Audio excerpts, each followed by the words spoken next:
In the late 16th century, a young African boy's life took a dramatic turn when he was sold into slavery. En route to feudal Japan, a compassionate samurai named Hiroshi saw potential in him and purchased his freedom. Instead of forcing him into servitude, Hiroshi took the boy under his wing, thus charting a new course for his life. Hiroshi mentored the boy in reading, writing, and the code of the samurai called Bushido. His physical strength and quick wit allowed him to excel in his training. But being an African in Japan, he faced prejudice and constant ridicule for several years. An unexpected blow came when a jealous rival samurai assassinated Hiroshi. The boy was devastated, but in his grief, found a burning resolve. He vowed to honor Hiroshi's memory, setting his heart on becoming a samurai himself, a virtually impossible feat for a foreigner in feudal Japan. Following Hiroshi's death, the boy found himself alone in a world that looked down upon him. Now a Ronin, a masterless samurai, the boy's unmatched skills made him a sought-after bodyguard. His skills were undeniable, and his reputation for unparalleled swordsmanship grew with each victory. However, his impulsive anger often left him wounded and alone. He roamed Japan, never staying in one place for too long. His nomadic life was marked by battles against rogue samurais and bandits. Despite numerous hardships and wounds, his resolve to gain recognition as a samurai only strengthened.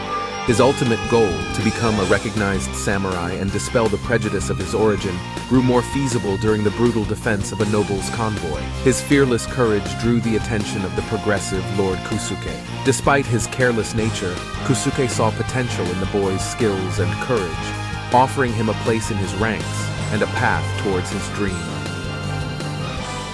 The boy was now a samurai under Daimyo Kusuke, a kindred spirit. He also found companionship among some of Kusuke's men, Tetsuo, Hiroshi's sharp and wise former student, and Takeshi, a reverend of the battlefield. Learning of Hiroshi's killer, warlord Arasaki, gaining power, the boy, fueled by revenge, fell into a cunning trap the enemy laid. Captured and tortured, he was tormented with the promise to be sold back to the Portuguese merchants at the harbor until one night an unknown benefactor aided his escape. His identity sparked curiosity but remained a secret. Later the same night, the boy's next major confrontation came not with Arasaki but with his henchmen. In the face of this grueling challenge, he bravely fought, defeating several opponents before becoming overwhelmed.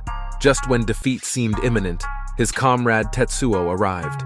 With his aid, they were able to rout the henchmen, their shared victory bolstering their resolve for a final confrontation with Arasaki. Surviving the brutal battle with Arasaki's henchmen, the boy returned to Kusuke. He was met with a mix of praise for his bravery and reprimand for his recklessness. Amid this, he found solace in the company of a young woman, Hana, who was tasked with tending to his wounds. Their bond deepened during his recovery. Kusuke saw an opportunity in the growing disdain for Arasaki among the daimyos. Dethroning the tyrant would avenge Hiroshi and fortify Kusuke's position among the feudal lords. Following intense training and strategic planning, the boy, Tetsuo, and the rest of Kusuke's men prepared themselves to assault Arasaki's fortress in a few months' time. However, the boy's focus was shattered when Arasaki's henchmen abducted Hana. Driven by love and duty, the boy urged Kusuke to advance their plan to confront Arasaki. Kusuke, seeing this as an opportunity to catch the enemy off guard, agreed, and so he led his men into a perilous raid on Arasaki's stronghold. Amidst the chaos of Kusuke's assault, the boy and Tetsuo infiltrated Arasaki's fortress, guided by Ryo, Arasaki's disgruntled son, and the boy's secret benefactor. They encountered Arasaki's top samurais guarding Hana. Invoking his swordsmanship, the boy and Tetsuo engaged the guards, defeating them through sheer, unparalleled martial prowess.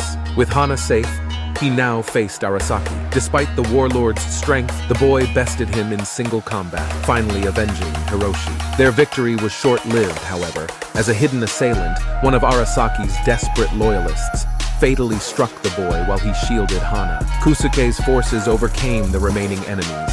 The boy, however, died in Hana's arms, his spirit free. Months later, she gave birth to his son, a symbol of his enduring spirit. His life, from slavery to heroic samurai, became an enduring legend of resilience and destiny in feudal Japan.